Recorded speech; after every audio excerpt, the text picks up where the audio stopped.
Welcome to this short video tutorial.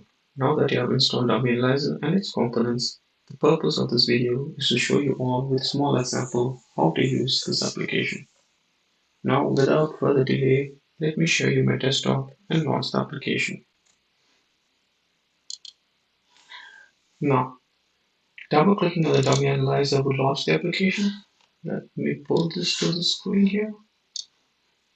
You could access the installation folder by clicking on the menu and open the installation folder. You'll notice that various files and folders were copied into this installation folder during the process of installation. Let me briefly explain to you the contents of various folders. 01 parameter file contains the various parameter files for the different load cases. 02 session files contains various session files and scripts required for creating the reports. 90 outputs is where the output that will be generated in the dummy analyzer will be copied into.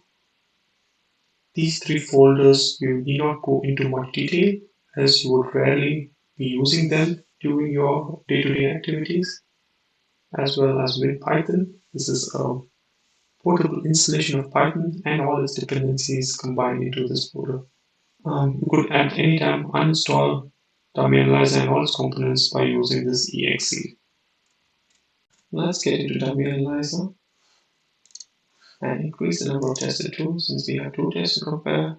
By default, the path shown here is pointing towards the installation directory where Analyser is installed.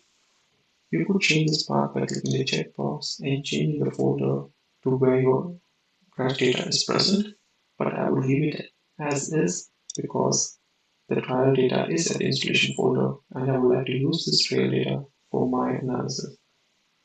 Now, let's select the two files. First enemy data and the second one.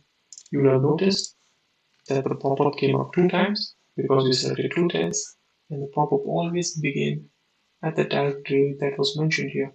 Hence, it makes sense if one has, for example, 3 or 4 crash tests present in a particular folder to change the default path to that folder so that the pop-up always begins at that folder, and then you avoid going through this entire file structure to come to that folder. Now let's open the search window. Click the read parameter file and open search window. This will create a new window which will show all the channels present in the parameter file. Let's do a quick search of fields. You will notice that the search results are displayed in various colors: green, red, orange, and sometimes blue. Green implies that the channel is unique and was found only one time. Red implies that the channel was not found and does not exist in the data. Let's change this, for example, to SPIN. Right click would search the channel. Even enter would search the channel for that particular field. You'll notice that this channel has been found multiple times and hence has been colored as orange. Now, what do all these colors imply? As mentioned earlier, green implies that the channel is unique. For this data, the head XYZ channel will be combined to create the resultant head acceleration. Similarly, other channels are used in different computations, and these channels have to be either green or orange, else the script will throw up an error during the processing. Now, for example, the thorax rib angle 1 is not found. I will change this to a channel that is present. We could as well look at all the channels that are there, and you will notice that there are considerably a lot of channels there. Abdominal rib A and Z, shoulder rib A and Z, and thorax rib 1A and Z. Let me just keep it at thorax rib 00A and Z. Yes, then this channel is found. We'll do that similar search for the other ribs and also for the abdominal ribs. I will copy this result to the other fields below. They are orange.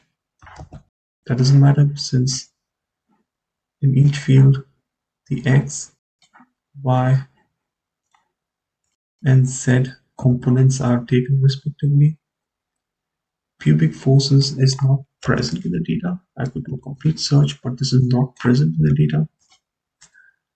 When a certain channel is not present, I would recommend you to use a channel of similar units. At least then the unitary conversion will run through properly and the script will not throw up errors. Of course, the results that have been shown in the slide for pubic forces will be wrong since it would be displaying shoulder forces, but the user could simply ignore this slide or delete this page. Okay, so let's take this as shoulder force FOY. The same process has to be repeated for the second test. And if you had a third and a fourth, that has to be done for the third and the fourth test as well. To make this convenient, you could set this as a parent, the search results present this as parents, and copy it over to the child. And now if you search all, you would notice that if the dataset is similar, then similar search results will appear on the second test and the third and so forth. Before going into the export window, let me explain a little bit more about the parameter file and the search window. Let me go into menu, open the parameter file in an editor. This will open up in a default editor. Now you will see a similar pattern. In the text editor, this is simple plain text. Anybody can edit this. For example, 11 head ACX is the first channel that is shown up here in the search window. ACY is the next one. ACZ is the third, and so on. So all the channels that are shown in the search window are built using the parameter file. All entries present in the parameter file will be populated into the search window, and the search window will be built using this parameter file. The second option, for example, 13 head ACX, is the second option present in this dropdown. These values are arranged in such a way that, for example, if the user had a left pole crash on the first test and the second one is a right pole crash, he could actually shift to the second search option here very quickly and search for these channels that would be present for a right hand side pole crash. Or for example, if this were to be a sled test, you could search for it as a sled test. Now you would have to do this for all of them, all the entries. That is laborious. You could simply switch that by doing this. Second value, that would be to switch through all the options, all the selections here to the second value for a pole crash on the right side. The third value as a sled test, and so on. Now, as I mentioned before, since the data set is similar, I would like to copy the values from the first test to the second test, and hence I'll keep it as a copy here. I'll go back and copy from the parent to the child, search all fields, and now I will minimize the parameter file so that you can see the export window. This also implies as a hint that one could set up their own parameter file to capture their own specific channels. Their channels could be always named spin, then you could edit your parameter file so it will always show spin, and then you don't have to edit it every time. Alright, then let's just go to the export window. Before doing that, I'll just clear up outputs here. What this does is, okay, it just pushed everything to the window. I'll bring them all back. Cool. So what this did was it did a search through all the channels, if they were found or not, just as a redundancy. It checks us through. Now you see a new window and export window. Here there are certain options. Let's go through them one by one. By default, these options are chosen in a way which are in most use cases good enough. You can leave it like this and start execute selection, and it will run through and create a text file containing all the entries and possibilities that you have selected here. Let me just run the export results in text file first. It will show up a warning because some channels are not unique and it prefers that all channels are unique and green. Let us say continue anyway because we know that the first channels are right here. What you see here is it has shown for test 1 all the search results or search strings that you have entered. It shows that spin was won 3 times here. Similarly, for the second test as well, it gives certain information for where they were copied in, how many channel parameter files were there, what the test name, etc. It also plots in a tabular way the maximum, minimum value, and their occurrences and the units through all of them, all the data. This has been grabbed through the ESOME and has been simply dumped here. By certain instances, it could happen that you have an ESOME file and you have no data in it. And then it will show here as 0 and 0. And this could also throw errors during the computation in the later stages. Going back. Now, let us see the other options that are present here. Let's just jump over to create session file for Animator. Animator is a proprietary program and requires licenses. Since I don't have any licenses on my local machine, I will just explain what happens when you use this option. Let's say, for example, you do have a script that was the default, was what it shows when you open the export window.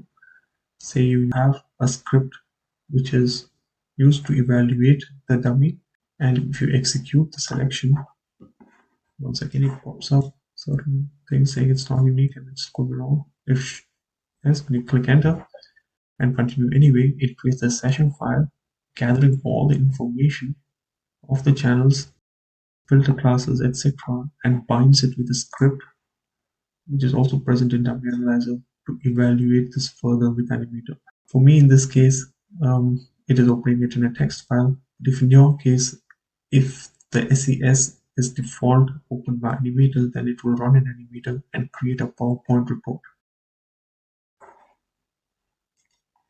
I will not go into that detail, but it creates a PowerPoint report, and this can be used in a similar way. If you do not have a session file to generate or evaluate the dummy channels, then you could as well plot them one by one raw directly into the PowerPoint slides, and then the user can select whether he wants to plot the plots, for example, into columns in a single row or multiple columns and multiple rows. This can be selected simply, and then the user can execute the selection. It will once again say some warnings and create a session file which opens in a text file here, but would actually, in your case, probably open up in Animator.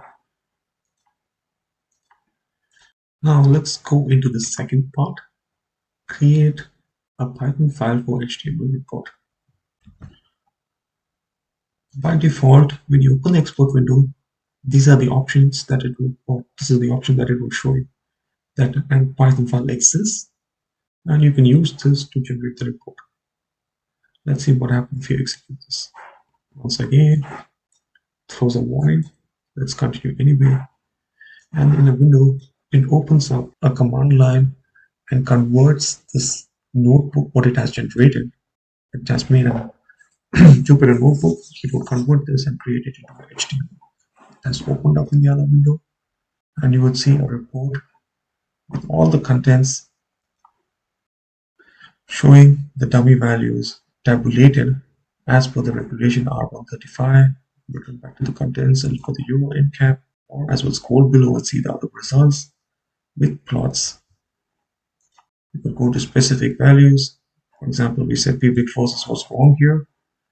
You could disable the curves. You could even zoom into the curves and look at them in detail, and so on.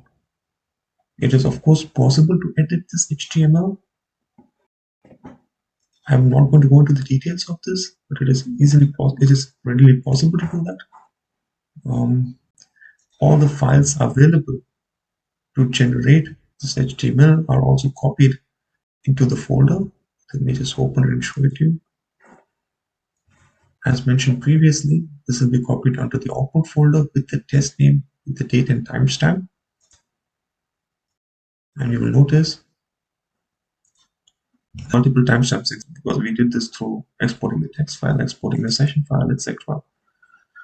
Now you see that an HTML file has been generated here, and the HTML, there's no session file generated because we deselected that option, and this HTML file can be forwarded via an email or through any other data exchange program.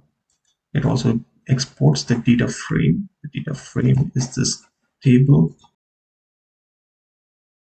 This table, it exports this in a CSV format. Also exports a Euro NCAP data frame in CSV format so that you can use this in other applications to copy it and temporarily make your own overviews. And most importantly, a Jupyter Notebook, interactive Python notebook file is generated here, which you could open with VS Code and edit certain areas. And once you edit it, you can save it and once again start the file with this batch file to generate the new HTML report. Of course, the prerequisites are here. You have to have some knowledge in Python, and then you could edit this file. Let's go back here. In a similar way, you could also create, if you don't have a particular template or a notebook to generate this report, you could also plot the channels 1:1. Let me say I have 2 columns in a single row, and it can execute this. Once again, it throws up some warnings. Let's continue anyway, and it will run this in the command line and create a notebook which will plot these channels. We said 2 columns, 1 row. So you get these plots in 2 columns, 1 row. Each channel is plotted as is. That would mean if I go back to the parameter file or to the search window, these channels are plotted as is, X and Z, X and Y, X and Y, Z and shoulder, and so on. They're simply plotted and automatically scaled. Of course, they're all indexed with the contents here. You will also be able to see the metadata for every test that you also see in the text file. So that is a quick rundown here of the export window. Let us summarize what we saw today. We saw how we could read the ISO MME files into the Analyser. We saw how we could do a simple search through all the channels that are required for plotting the injury values by using the search window.